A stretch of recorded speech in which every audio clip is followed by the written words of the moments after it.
अस्सलामु अलैकुम। आज हम जो सबक पढ़ने वाले हैं उसके लिए बहुत सारे लोगों ने कमेंट किया था। एक टीचर हैं सानिया मैडम, उन्होंने तो 2-3 मर्तबा कहा था।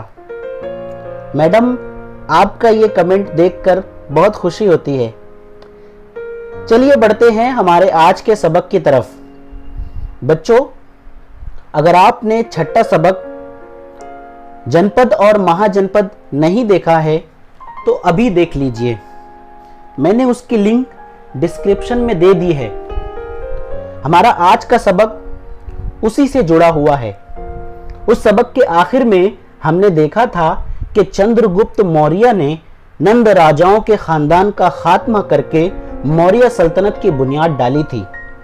इस सबक में हम मौर्य सल्तनत के बारे में तफसील से पढ़ेंगे। तो चलिए हम अपना सबक शुरू करते हैं। उससे पहले अगर आपने हमारे चैनल को सब्सक्राइब नहीं किया है तो सब्सक्राइब कर दीजिए और बाजू में बनी बेल आइकन को भी जरूर दबा दीजिए। तो चलिए शुरू करते हैं हमारा आज का सबक, मौर्य अहद का भारत। बच्चों, मौर्य सल्तनत के बारे में पढ़ने से पहले हम उसी दौर में एक यूनानी शहंशाह सिकंदर के बारे में मालूमात हासिल करेंगे। सिकंदर का नाम अलेक्जेंडर था।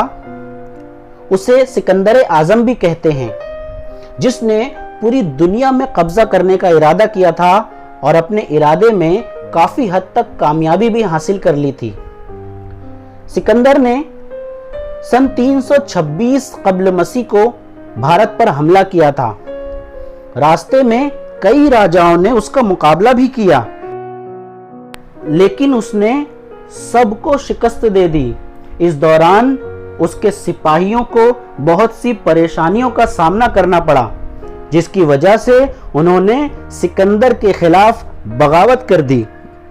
दरअसल वो अपने वतन लौटना चाहते थे। आखिरकार सिकंदर को पीछे हटना पड़ा और अपने वतन लौटते वक्त रास्ते में ही सिकंदर का इंतकाल हो गया। सिकंदर चूंकि यूनान का था, इसलिए भारत में उसने कई फनून और तहजीब को मुतारिफ कराया। मसलन यूनानी सिक्कों में एक तरफ बादशाह की तस्वीर होती है और दूसरी तरफ यूनानी देवी देवताओं की। इसी तरह भारत ने भी इस तर्ज के सिक्के बनाने शुरू किए। मौर्य मुमलिकत। बच्चों, अब हम बढ़ते हैं मौर्य सल्तनत की तरफ। मौर्य मुमलिकत की बुनियाद चंद्रगुप्त मौर्य ने डाली। नंद राजाओं को सन 325 कब्ल मसीह में शिकस्त देकर मगध पर अपना इक्तदार कायम किया। बच्चों, इक्तदार कायम करना यानी अपनी हुकूमत को शुरू करना। तारीख मजमून में ऐसे अल्फाज बार बार आएंगे, आपको ये सब बातें याद रहनी चाहिए। बच्चों, आपके दिमाग में एक सवाल जरूर आ रहा होगा कि इतने सालों पहले की जो तारीख है वो हम तक आज भी कैसे महदूद रहती है। तो दरअसल बच्चों, उस दौर में बड़े बड़े बादशाह अपने साथ तारीखदां लेकर हुकूमत करने के लिए निकलते थे। उनके साथ तारीखदां, मुअर्रिख और सफ़ीर भी साथ में हुआ करते थे, जो हर एक बात को कलम बंद कर लिया करते थे। ऐसा ही सिकंदर का एक सिपह सालार था, सेल्यूकस निकेटर, जो सिकंदर के मौत के बाद काबुल का हुक्मरान बन बैठा था। सेल्यूकस निकेटर का एक सफीर मैग्स्थेनिस चंद्रगुप्त मौर्य के दरबार में था। उसने एक किताब लिखी थी, इंडिका। इस किताब से मौर्य अहद की बहुत सारी मालूमात मिलती है। चंद्रगुप्त मौर्य के तख्त ताज छोड़ने के बाद उसका बेटा बिंदुसार मगध का राजा बना। बिंदुसार के मरने के बाद उसके बेटे अशोक ने सन 273 कब्ल मसीह में इक्तदार संभाला। बच्चों, अगर आप गौर करेंगे तो मालूम होगा कि तकरीबन 50 साल तक यह मौर्य हुकूमत कायम रही। कलिंग की लड़ाई। बच्चों, अब हम देखेंगे कलिंग की लड़ाई। मगध का सम्राट बनने के बाद अशोक ने कलिंग पर चढ़ाई कर दी। सम्राट अशोक ने कलिंग को फतेह कर लिया, लेकिन कलिंग में होने वाले खून खराबे को देखकर सम्राट अशोक ने दोबारा कभी जंग न करने का फैसला किया। सच्चाई, अदम तशद्दुद, रहमदिली, हमदर्दी और माफी का रुझान जैसी खूबियां उसके लिए बहुत अहम थी। अपना ये पैगाम लोगों तक पहुंचाने के लिए उसने जगह जगह कतबे और सुतून कुंदा करवाए। उसकी ये तहरीरें बराहमी रस्मुल खत में थी। अपनी तहरीरों में उसने खुद को देवानम पेदसी यानी खुदा का चहीता बताया। मजहब की इशाअत के लिए अशोक के अक़दाम। अशोक ने खुद अपनी मर्जी से बुद्ध मजहब कबूल किया था। उसने पाटलिपुत्र में बुद्ध मजहब की तीसरी कॉन्फ्रेंस मुनक्किद करवाई थी। बुद्ध मजहब की इशाअत के लिए उसने अपने बेटे महेंद्र और बेटी संघमित्रा को श्रीलंका भेजा। इसके अलावा एशिया के कई ममालिक में भिक्खु रवाना किए। बच्चों, भिक्खु बुद्ध मजहब की इशाअत करने वाले को कहते हैं। अशोक के अवामी फलाह व बहबूद के काम। अशोक ने अवाम की भलाई के कामों में बहुत तवज्जो दी। मसलन सड़कें बनवाई, साए के लिए रास्ते के दोनों तरफ दरख्त लगवाए, सराय बनवाए और कुएं खुदवाए। मौर्य अहद का इंतजाम हुकूमत। मौर्य मुमलिकत की राजधानी पाटलिपुत्र थी। हुकूमत के कामों को सहूलत से चलाने के लिए सल्तनत को 4 हिस्सों में तकसीम किया गया था। पहला हिस्सा था मशरिकी हिस्सा तोशाली यानी मौजूदा उड़ीसा। दूसरा मगरिबी हिस्सा उज्जैनी यानी मध्य प्रदेश। तीसरा हिस्सा जुनूबी हिस्सा सूरनगिरी यानी कर्नाटक में किंगगिरी। चौथा शुमाली हिस्सा यानी तक्षशिला मौजूदा पाकिस्तान।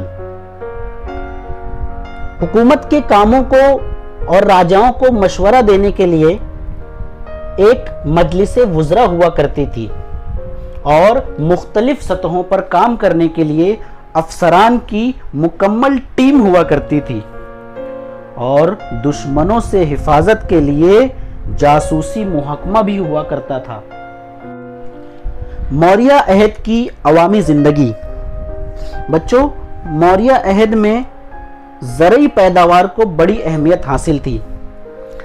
ज़राअत के अलावा वहाँ पर और भी बहुत सारे पेशे थे, जैसे हाथी दांत पर निक्काशी के काम, पारचा बाफी यानी टेक्सटाइल का काम, रंगरेजी यानी रंग भरने का काम, धातों के काम यानी धात से मुजस्समा साजी, जहाज साजी, ये तमाम पेशे मौर्य अहद में शामिल थे।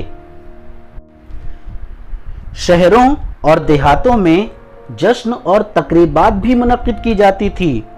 लोगों की तफरीह के लिए रक्स और नगमा सिराई के प्रोग्राम होते थे, यानी नाच गानों के प्रोग्राम भी हुआ करते थे। कुश्ती के खेल और रथ की दौड़ भी हुआ करती थी। इसके अलावा चौसर यानी पासों का खेल, जिसे आप लूडो कहते हैं, और शतरंज जैसे खेल भी बहुत मकबूल थे। अब हम पढ़ेंगे मौर्य अहद का फन और अदब। सम्राट अशोक के अहद में संग तराशी के फन को उरूज हासिल था। संग तराशी यानी पत्थरों को तराश कर मुजस्मे बनाना। अशोक के बनवाए हुए सुतून और भारतीय संग तराशी के आला नमूने हैं। उसने जो सुतून बनवाए उन पर शेर, हाथी और बैल जैसे जानवरों की बहुत ही उम्दा मुजस्मे हैं।